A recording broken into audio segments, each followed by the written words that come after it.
afternoon, or wherever you are, could be good evening. You know what I want to do today? I want to tell some personal stories because I think it also helps to relate on how do we really live a Christian life in practical terms. So I decided today that I wanted to tell some personal stories. And I love to hear people's stories myself, personally. So if I use the first person singular, I hope you'll all forgive me for that. I was at St. Vladimir Seminary at 19, having finished Syracuse University in a couple of years. And I was the youngest guy there at the time. And I think when I graduated in 62 and was ordained in that year, I think together with Father Paul Romley, we probably were the youngest two priests ordained at that time. In a way, I felt very uncanonical. I was 22 years old. And I came to Phoenix, Arizona,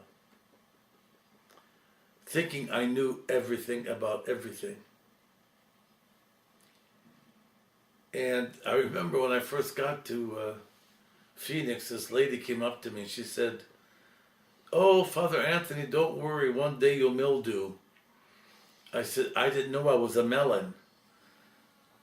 And she started to laugh. She was from Lebanon. My first parish was at St. George in Phoenix. And I really learned a lot in those few years that I was in Phoenix.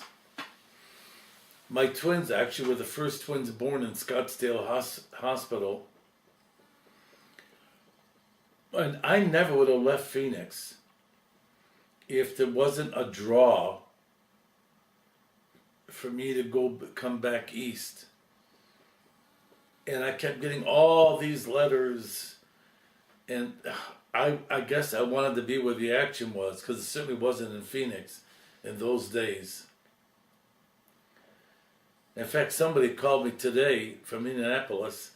He said he tried to find me on, I don't know, whatever map you could find people on. He said, "My God, you're in the middle of nowhere in Tucson." But my first few years in Phoenix, I remember that I would go into the church every morning and I would do matins. And every night I would do vespers. And I did that so that I would have the services totally ingrained in my head and heart, so I would not have to be shuffling around with lots of books. But it was fun. I enjoyed it. I'd be in the church all by myself. I'd be singing all these theological hymns of Matin service. And it was just a wonderful time. A time of great innocence. In fact, every day I think about that Syriac hymn when that young man was sitting by the brook and he was praying, O Lord, wouldest thou make me a virgin again?" And he was sitting by a brook and he heard a voice saying, "With Christ all things are possible." So I hope that that's possible for me, because I've gone through many experiences in my life. And I learned some pretty hard lessons. And I think one of the most important lessons I learned was that it's people that are important. Not just talking dogmatics, theology, or reciting the canons. Because I remember telling reciting the canons, and people looking at me dizzily when what the heck I was talking about. And I remember in those days, a lot of people had never been married in the church. And I was marrying all these older, I was going there like a robust priest. Oh, you weren't married in the church? I have to marry you then. I had all these old timers. I had all these old timers that I was marrying. It was amazing. And it was cute at the same time. How I had to, reach out to these people.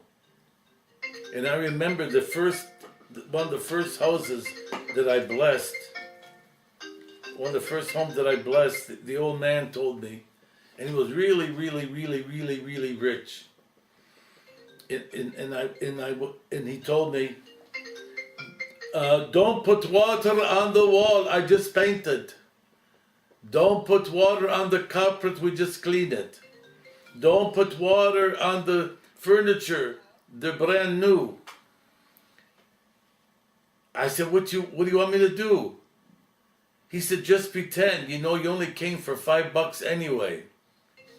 I can't tell you how I cried. I walked out of that house in tears because I had never heard of such a thing. That I was only, I was a brand new priest, wanted to meet everybody, and he put my ministry to dollars and cents. And it was a big, rude awakening to me. It hurt so much. And I remember that there was one parishioner who belonged to all the church. He belonged to the Anglican Church and the Orthodox Church. And I had to tell him, you can't do that. I said, I guess I'm going to have to excommunicate you because you can't communicate in two different churches. You can't commune in two different churches. Then I learned you don't treat people that way. We got to be the best of friends. And I was so close to his family. But in those early days, there was no Orthodox church in Phoenix, Arizona. So what did the people do? They went to the Anglican church because they're even told by their hierarchs, if there's no Orthodox church, go to the Anglican church. If you go to a Catholic church, they're going to try to convert you. The Anglicans do not try to convert you. So don't go to a Catholic church, go to an Anglican church. And that's what we all did.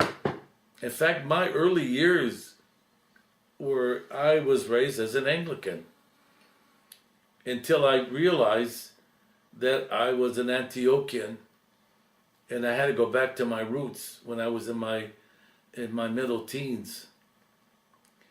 The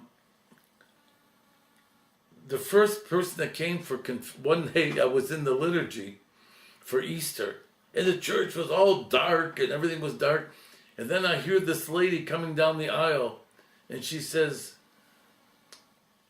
"Hey you, I want the convention from the community." So I peeked behind the curtain, and I saw this lady coming with a cowboy hat, 2 guns, cowboy boots, and and the church was dark. Everybody was quiet, so I ran out of the altar and I told her, "Come." And the first mistake I made, I said to her, "How long has it been since you had communion?" She goes, 25 years, none of your business. Then I tell her the next mistake I made.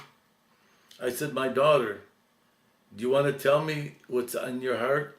She said, "None of your damn business. I'm old enough to be your mother. Just pray on my head and shut up." Now, how do you think with a 23-year-old kid, you never heard your elders talk to you that way? And I just stood there. I said, "Okay, God bless you, go." But it was like a shock to hear somebody say something like that to me as a priest. Me, Tarzan Kawabunga, you don't talk to me that way. Now, I could have approached that lady a whole lot differently. Instead, to me, she was, I don't know what, she was disturbing the peace, and I wanted to get her off my, I don't know what I wanted. I just know that I could have treated her differently.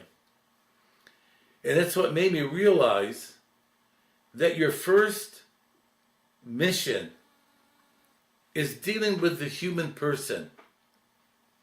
And they're in the situation where they're at. Not where you want them to be, but where they're at. So I think that in our Christian life, in our interpersonal relationships,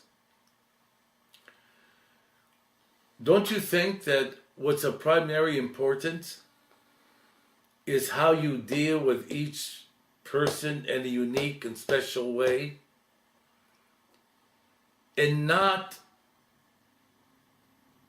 in later years, Patriarch Ignatius said, God is not confined to a book.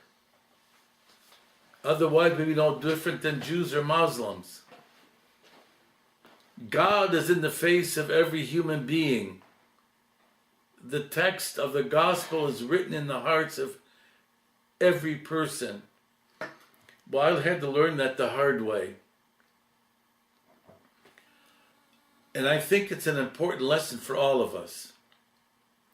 Because we, especially when you're a young priest, and you're going to your first parish, and you learned all this high theology, you think that your mission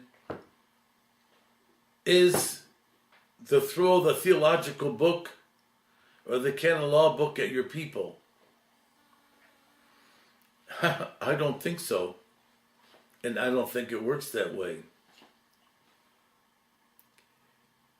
We'll talk about that in the next session. Thank you and God bless you.